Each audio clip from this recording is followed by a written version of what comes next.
Good morning, IACS. The Phoenix Rewind is back. I'm Graham Macarion and I'll be your host. We've created some new segments this year. The first you're going to see is called Phoenix Phlip, where we challenge someone to flip roles for a day. Our first challenge went out to Mr. Bradfield. What prior experiences do I have with dance? Almost zero.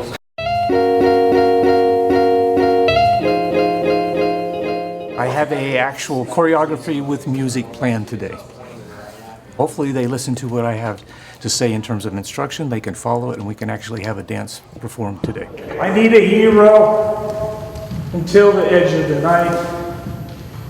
He's got to be strong, he's got to be fast, and he's got to be fresh from the plate.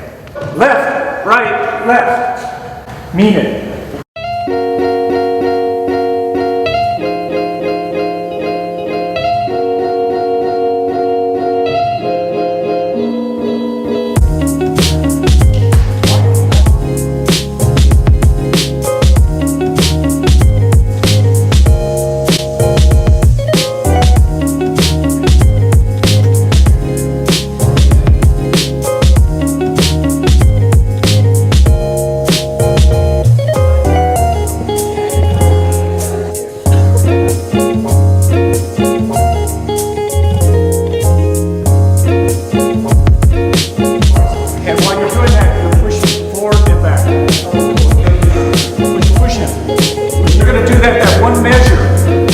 Seven other measures, you're going to group up in a circle and you're going to spin clockwise around them. Make a circle. You're in the center. Oh!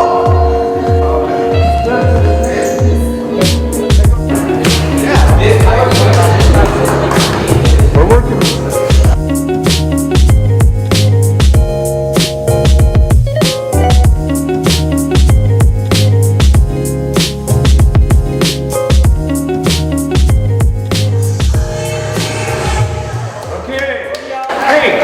Listen up. This is it. This is the final one that they're going to be filming. You're on your own.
This is all for a public service announcement about endangered species, and we want everybody to realize that they can be a hero towards the rest of the world, including these animals. Dancers, thank you. It was freaking fantastic. Am I allowed to say that? Yes. I don't know. He did formations, multiple formations. He used group work.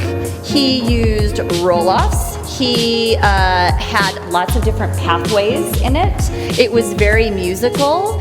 It was very visually appealing. I was like, I didn't know he had these skills. It was impressive. At first, I was thinking, oh gosh, this dance could be real cringy. But then actually, like, as she started to dance it was kind of fun. At first I was like, okay, what are we doing? This sounds like this was definitely in Bradfield's ages dance.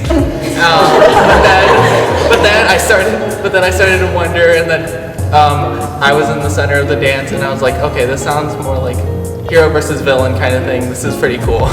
I really want to learn more dances from Bradfield. I'm inspired.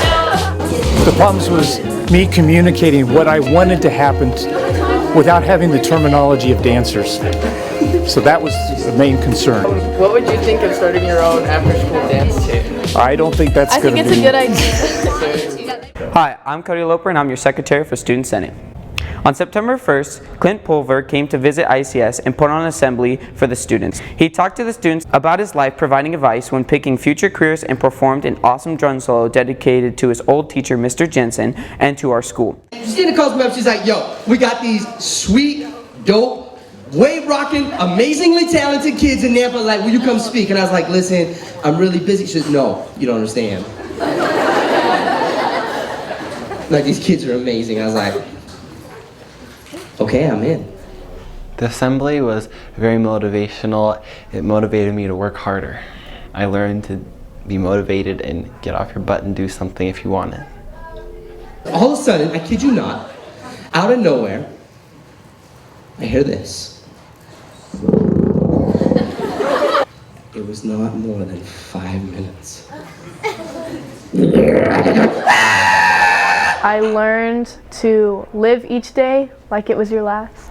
It's crazy how perception determines a person's reality. Okay, what I thought in my head really was reality.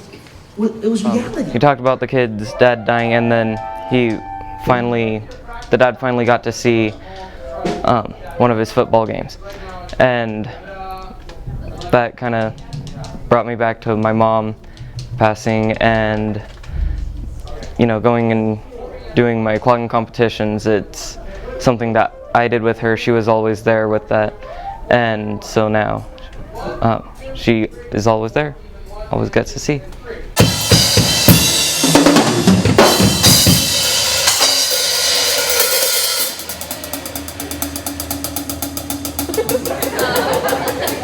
Now think about it. She said, there in the cemetery, that's where you find all the dreams that were never dreamt. That's where you find all the books that were never written, the songs that were never sung, the music that was never composed, the businesses that were never developed. Because people just didn't try. We debilitate ourselves to the point where we forget what's possible. We forget our awesomeness. And rolling. Rolling. Oh, we got ourselves an an interview, right. All right, let's go.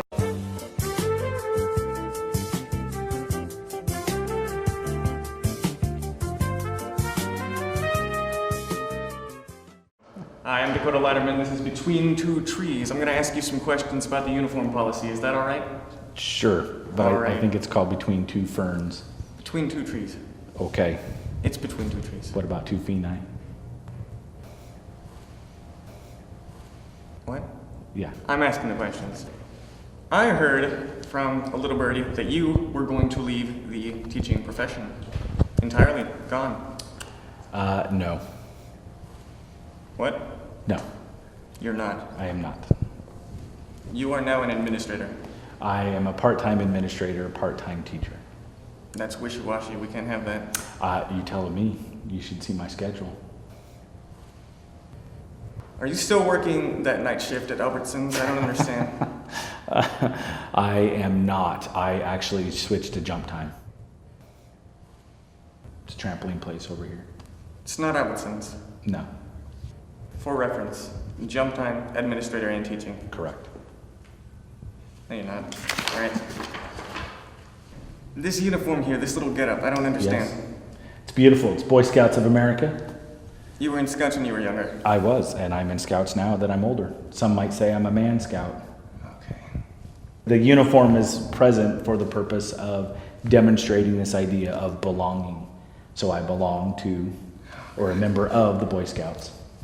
Back when they started the school and the charter, it was the purpose or to have a uniform policy for several reasons. One of those being that some of the founders and others who started the school believed that there was an awful lot of bullying that occurred because of socioeconomic status, that if people didn't dress or look a certain way that they were picked on and treated differently. And one of the things that the uniform does for us is allow everybody to, well, like I was saying about the uniform, makes us look like we belong, but also for the purpose of kind of eliminating that socioeconomic divide that may or may not be there. Some teachers have this thing called a master's degree, whatever that is, right? Yes. You think they should have a different uniform policy, like cool shirts or something like that? Well, technically they do. A master's degree, black robe, the arms are sewed up and there's a long extension of cloth, and in ancient days they would put money inside those because of their level of education. Like a clown? Not like a clown, but it is stretchy like that, and it is almost like a cloth wallet that hangs from the wrists. Firemen wear uniforms. Correct, they do. As do police officers, doctors, nurses. Your microwave. Did firemen wear uniforms to put that out? My microwave was never on fire. You're lying. No, I caught a piece of paper on fire. That's different than a microwave being on fire. Would you care for a chicken McNugget, as they call it? I would not. The last time I ate chicken McNuggets, well, maybe. Are they?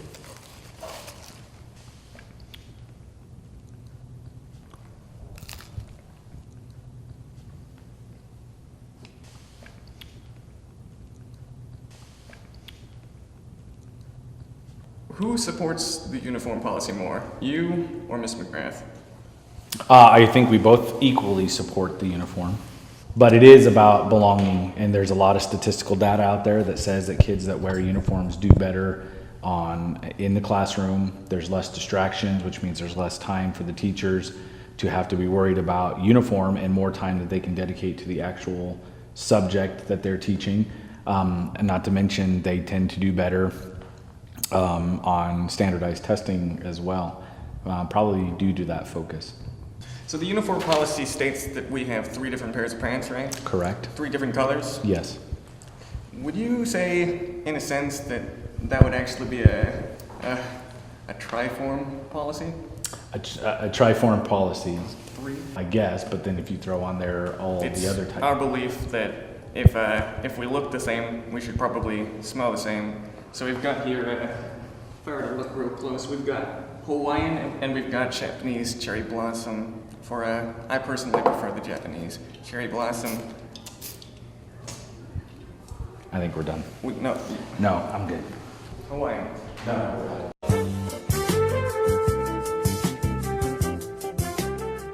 The Neon Frenzy was last Friday. It was the first high school dance of the year, and it was from 7 to 9 p.m.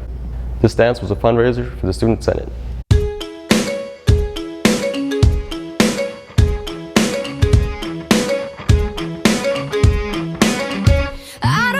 Someone got a hold of my blacklight glow spray that I had left on a table, and then a bunch of the kids took it and sprayed their faces.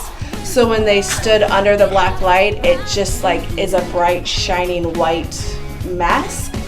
And that was weird to see the kids with their faces.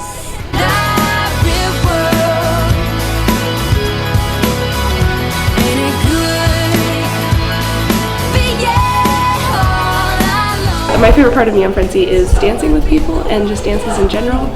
It's a lot of fun because it's like a party and everyone gets super into it and everyone's cheering each other on, and it's a lot of fun.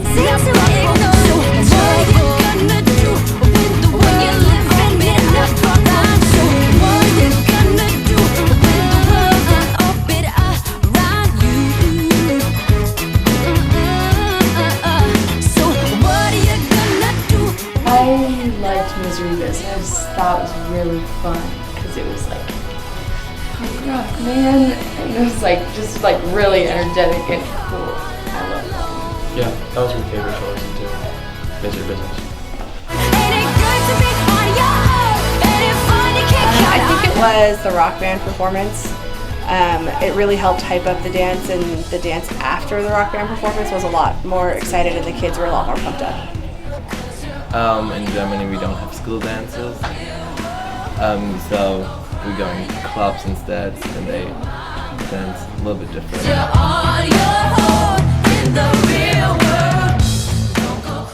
The next dance is Homecoming Dance, and it's happening next Friday, September 29th. The theme is Mad Hatter's Garden. It's only $6 for an individual and $10 for a couple. The The dance starts at 7. Fall Festival is tomorrow. This is the biggest event of the year at ICS.